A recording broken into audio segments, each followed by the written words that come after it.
Have you ever ended a busy week with a full calendar, a tired mind, and almost no real progress? You answered emails, joined meetings, fixed small problems, and worked late. Yet your career, income, or business still looks almost the same.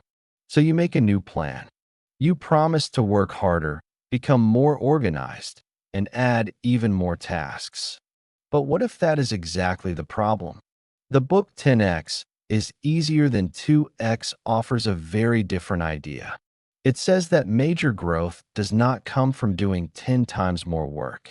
It comes from removing most of the work that keeps you small. A 2x goal often asks you to improve your current system. A 10x goal forces you to build a better system. In this video, we will break down the logic behind 10x growth in simple, practical English. You will learn how to use a bigger goal as a filter, find your highest value work, protect your energy, build leverage, and stop confusing activity with progress. You will also learn useful English for career growth and productivity, including words such as focus, priority, strategy, leverage, bottleneck, standard, delegate, and transformation. By the end, you will have a clear weekly method you can test in your own job, freelance work, or small business. So let us begin with the uncomfortable question behind the whole book. Are you trying to grow by adding more effort, or are you ready to change the kind of work you do? 10x is easier than 2x was written by Dan Sullivan and Dr. Benjamin Hardy. Sullivan is the co-founder of Strategic Coach and has spent decades advising entrepreneurs. Hardy is an organizational psychologist and a best-selling author who studies personal change, performance, and business growth. The book is built around one central problem. Many capable people become trapped inside the success they have already created. Their current work pays the bills, so they keep doing it. Their clients depend on them, so they stay available. Their team asks questions, so they keep solving every problem. The result is a strange form of success. They are useful, busy, and responsible, but they are no longer free. The authors argue that 10x growth is not mainly a number. It is a process of becoming more selective. You improve the quality of your work while reducing the quantity of your activities. You focus on the few actions that create unusual value. Then you remove, redesign, or give away the rest. This idea can help entrepreneurs, but it is also useful for employees, creators, managers, and freelancers. You do not need to own a large company. You only need a part of your life where more effort is producing smaller returns. 1. The linear effort trap. The first idea is simple. 2x thinking usually keeps you inside your current model. Suppose you are a project manager at a software company in Austin. You already manage 5 client projects. Your company asks you to handle twice as much revenue next year. With a 2x mindset, you may try to manage 10 projects. You create more spreadsheets, attend more meetings, and answer messages faster. You may also work at night. At first, your output rises. Then the extra effort creates delays, mistakes, and stress. This is linear growth, not sustainable productivity. More input creates more output, but the cost also rises. After a certain point, every extra hour produces less value. Economists call this diminishing returns.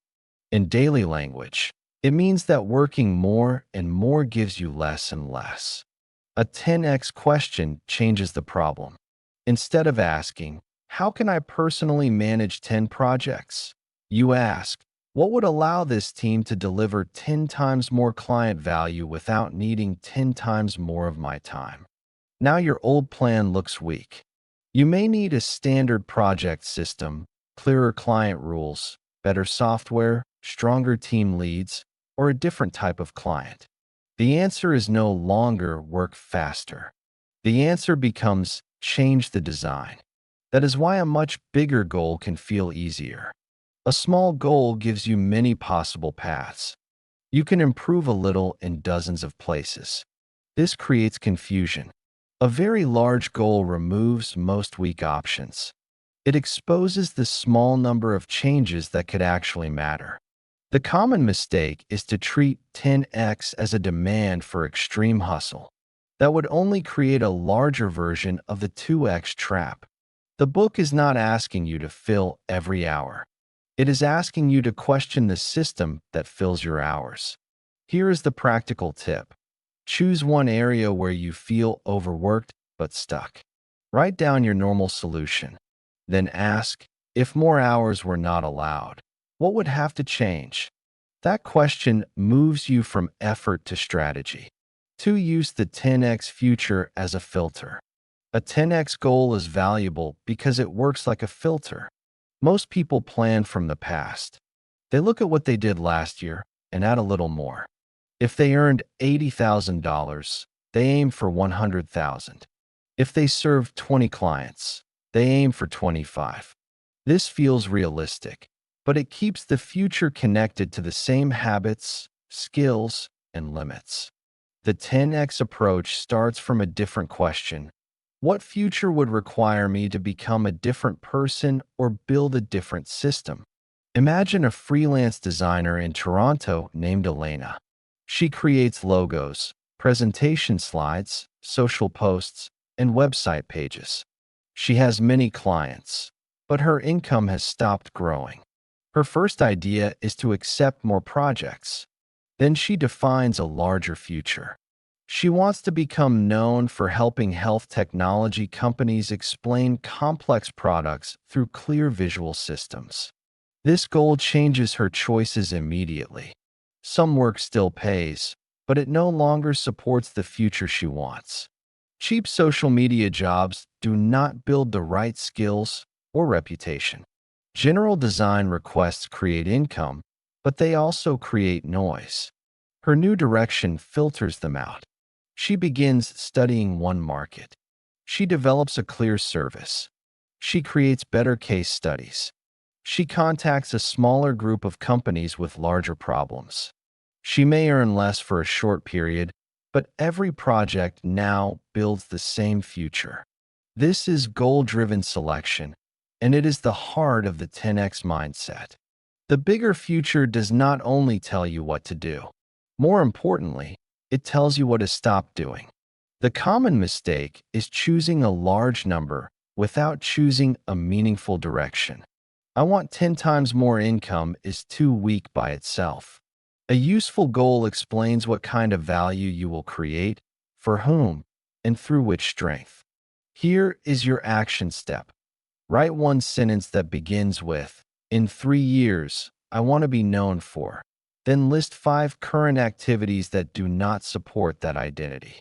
Do not remove all 5 today. Start with 1. A powerful priority becomes real when it changes your calendar. 3. Find your unique ability and raise the standard. The next step is to identify your unique ability.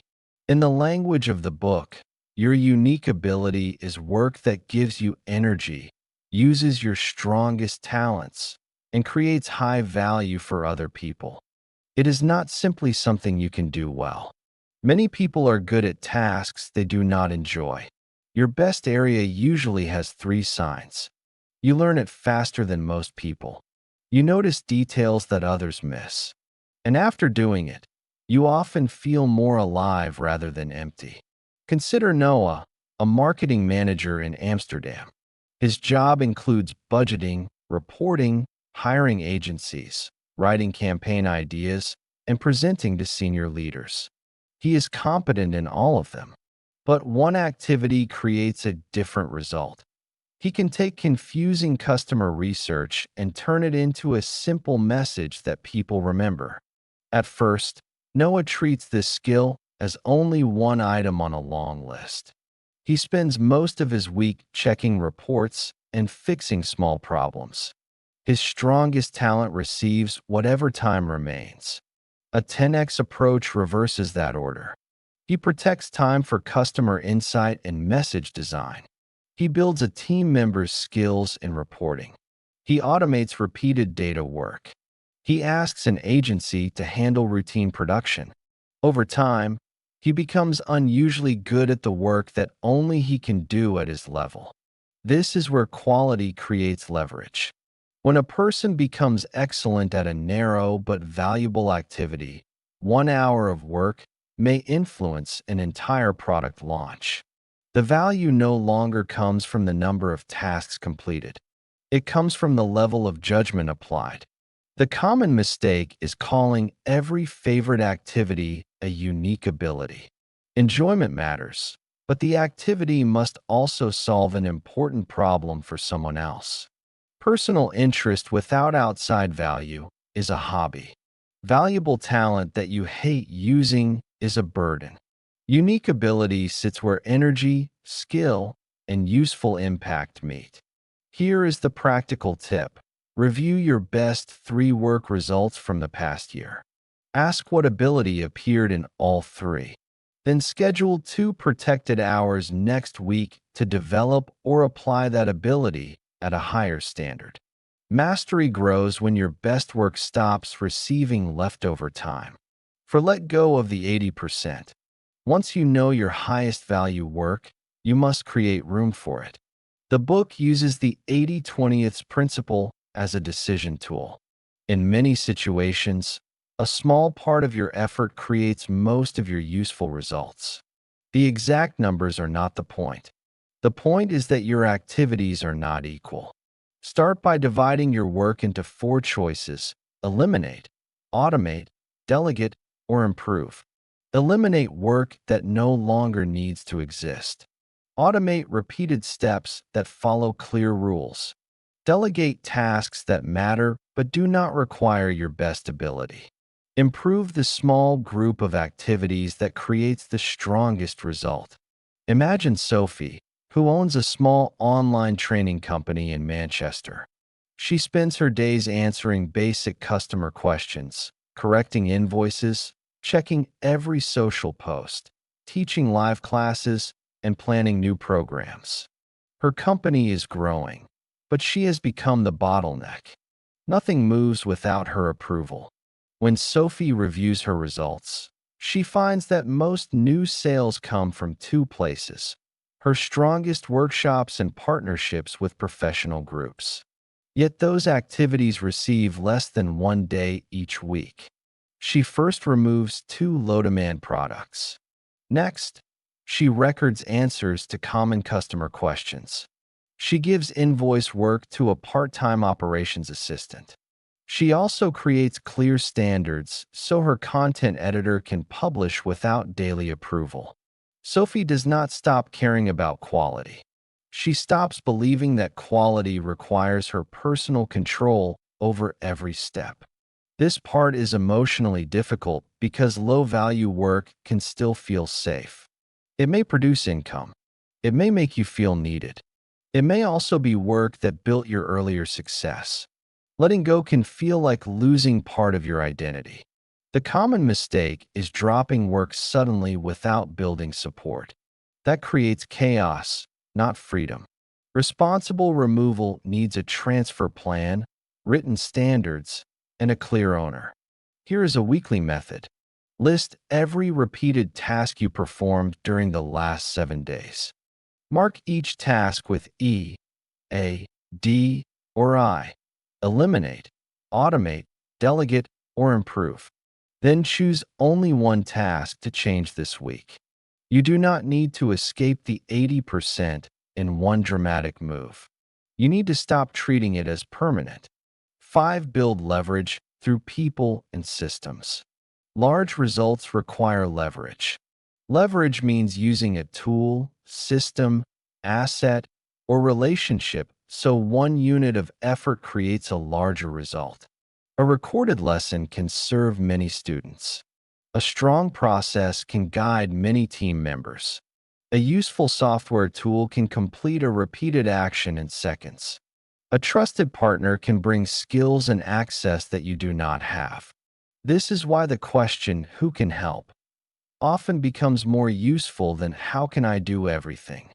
Take Daniel, the founder of a small financial education company in Denver. He writes lessons, edits videos, manages the website, answers customers, and negotiates partnerships. He wants the business to grow, but every new customer creates more work for him. His first hiring attempt fails because he only gives people tasks. He does not give them clear results, decision rights, or enough context. Team members wait for instructions, and Daniel remains the center of the company. To create real leverage, he changes his leadership style. He defines the result each role owns. He shares the standard, the purpose, and the limits. Then he allows people to decide how to reach that result. His video producer owns the complete production schedule. His customer lead owns response quality and common problem reduction. His partnership manager owns a small number of high-value relationships. Daniel still reviews important outcomes, but he no longer controls every action. This is the beginning of a self-managing company. It does not mean a company without leadership. It means leadership is distributed. People can think, improve, and act without asking permission at every step. For that to happen, people need three conditions. They need autonomy, which means room to make choices. They need mastery, which means a chance to improve valuable skills. And they need connection, which means working with people and goals they respect. The common mistake is delegation without ownership. Sending random tasks to another person may save minutes, but it can create more messages and more confusion. Real delegation includes a clear outcome, authority, resources, and a way to measure success. Another mistake is hiring people only to copy you. A strong team adds different abilities. The goal is not to create several weaker versions of the founder. The goal is to build a group whose combined skills can produce a result no one person could create alone. Here is the action tip. Choose one result you currently own but should not own forever. Write a one-page description of the expected outcome, quality standard, key limits, and review schedule. That page is the start of transferable responsibility. Your growth becomes less dependent on time when other capable people can create value with you. 6. Design time for recovery, preparation, and performance. The book challenges a common belief. Every workday should look productive in the same way. That belief creates mixed days. You prepare a presentation, answer email, join a sales call, solve a team problem, and try to think creatively between interruptions. You are active all day, but your attention never becomes deep. The entrepreneurial time system separates time into 3 types: free days, buffer days, and focus days. A free day is fully away from work. Its purpose is recovery, relationships, curiosity, and fresh thinking. A buffer day is for preparation, planning, training, administration, and removing obstacles. A focus day is for your most valuable performance work, especially work connected to your unique ability. Imagine Priya, a remote product consultant in Berlin. Her calendar is open from Monday through Friday, so clients can book meetings almost anywhere. She also writes proposals, studies new tools, and develops a course. Every day contains pieces of everything. Priya redesigns her week. Monday becomes a buffer day. She prepares materials, handles administration, and plans client work. Tuesday and Wednesday contain long focus blocks for consulting and course creation. Friday afternoon becomes completely free from business. As the system improves, she protects larger free periods. She is not working less because she has become careless.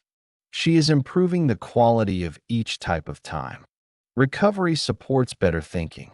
Preparation protects performance. Focus turns attention into valuable output. The common mistake is calling any evening without meetings a free day. If you are checking email, thinking about client problems, or waiting for messages, your mind is not free. Another mistake is using focus time for urgent but ordinary work. Focus time should be reserved for work with unusual value. A full-day system may not fit every employee or parent. You can still use the principle with blocks. Create a free block with no work contact. Create a buffer block for preparation. Create a focus block for one meaningful result. Here is your practical step. Before next week begins, label at least 3 blocks on your calendar: recovery, preparation, and performance. Protect them from each other. Productivity is not only about fitting more into the day. It is about matching the right mental state to the right kind of work. 7. Measure growth by freedom, not only by money. A bigger income can still create a smaller life. You may earn more while losing control of your schedule. You may gain customers while working with people you dislike. You may build a respected career that has no connection to work you find meaningful. For this reason, the book describes 4 freedoms: freedom of time, freedom of money, freedom of relationship, and freedom of purpose. Freedom of time means having more control over when and how you work. Freedom of money means having enough resources and stronger ways to create value. Freedom of relationship means choosing people who support honest, useful, and creative work. Freedom of purpose means using your abilities for goals that matter to you. These freedoms help you define a better target. They also protect you from empty growth. Consider Marcus, a sales consultant in Chicago. He wants to double his income, so he accepts almost every client. His revenue rises, but his schedule becomes unpredictable. Several clients ignore his boundaries. He spends less time on the work he enjoys and more time managing difficult relationships. Marcus changes his fitness function. A fitness function is simply the standard used to judge whether a result is good. His old standard was total revenue. His new standard includes profit, control of time, client quality, learning, and useful impact. This does not mean money is unimportant. It means money is one part of a larger design. The book also separates wanting from needing. A need often comes with fear. I must keep every client because I may lose income. A clear want creates choice. I want to build a smaller group of strong partnerships around this type of work. When Marcus becomes clear about what he wants, he can say no with less guilt. He can act like a careful buyer of opportunities instead of a desperate seller of his time. The common mistake is using an abundance mindset as an excuse to ignore risk. Clear desires still need savings, data, and responsible planning. Freedom is not careless action. It is the growing ability to make choices from purpose rather than panic. Here is the practical tip. Score your current work from 1 to 10 in each freedom. Then ask which single change could improve 2 freedoms at the same time. A strong 10x mindset should not only make your results larger, it should make your life more intentional. 8. Use past gains to build the next leap. A 10x future can be exciting, but it can also make today feel small. If you compare yourself only with an ideal future, you will always see a gap. The target keeps moving, and your current progress may feel unimportant. This can reduce confidence even when you are improving. The book recommends looking backward at your gains. Instead of asking only, "How far am I from the goal?" also ask, "How far have I already come?"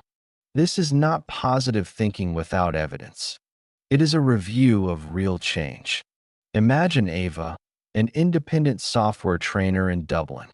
3 years ago, she taught one-to-one sessions and created every lesson from zero. Today, she has a clear curriculum, group programs, repeat clients, and a small support team. Yet she feels behind because her new vision is much larger. When Ava studies her past, she notices a pattern. Each major jump began when she made a commitment before she felt ready. Then she faced a period of courage, built a new capability, and finally earned confidence. This is the 4C's formula: commitment, courage, capability, and confidence. The order matters. Many people wait for confidence before making a commitment, but confidence usually comes last. First, you choose a direction. Next, you act while the result is uncertain.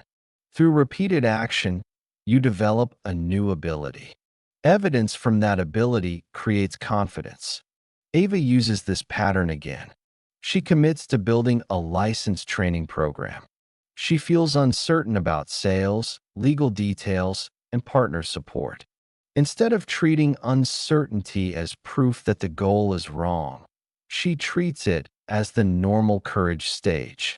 Then she identifies the next capability she needs. The common mistake is trying to build every capability before starting. That can become another form of delay. You do not need every skill. You need the next skill that unlocks movement. Use a weekly gain review. Write down 3 results from the week, 1 lesson, 1 activity that created unusual value, and 1 thing to stop. Then choose the next courageous action. You can also review your life for earlier 10x changes. A move to a new country, a new career, a major skill, or a stronger relationship may show how you already changed your identity and standards. Your past gains are not a place to live. They are evidence that transformation is possible. Let us turn the full idea into 7 small actions you can use this week. First, choose one area where you are busy but not growing. Name the bottleneck in 1 clear sentence. Second, define a future that requires a different system, not only more effort. Ask what you want to be known for in 3 years. Third, find the small group of activities that creates most of your useful results. Protect those activities before your calendar becomes full. Fourth, review repeated work with 4 choices: eliminate, automate, delegate, or improve. Change 1 task each week. Fifth, create leverage. Build a reusable tool, a clear process, a stronger partnership, or a role with real ownership. Stop making yourself the only path through which work can move. Sixth, separate recovery, preparation, and performance. Even if you cannot use full free days, buffer days, and focus days, protect clear blocks for each purpose. Seventh, complete a weekly gain review. Record 3 wins, 1 lesson, 1 high-value action, and 1 activity to stop. Then choose the next capability your larger goal requires. Remember the central warning. A full schedule is not proof of progress. More clients are not always better clients. More products are not always better products. More responsibility is not always greater value. The 10x process asks you to become more selective. It uses a bigger future to remove weaker choices.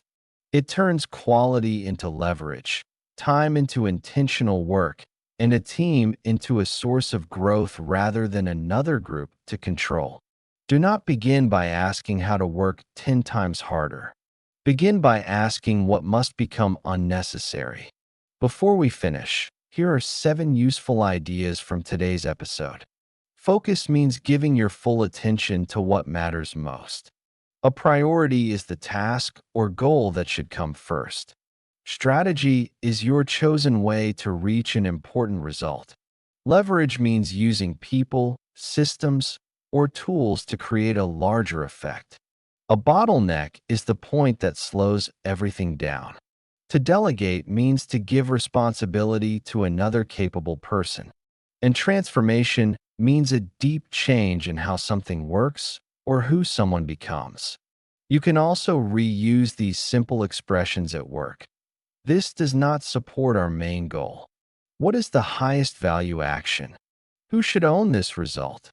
and what can we stop doing?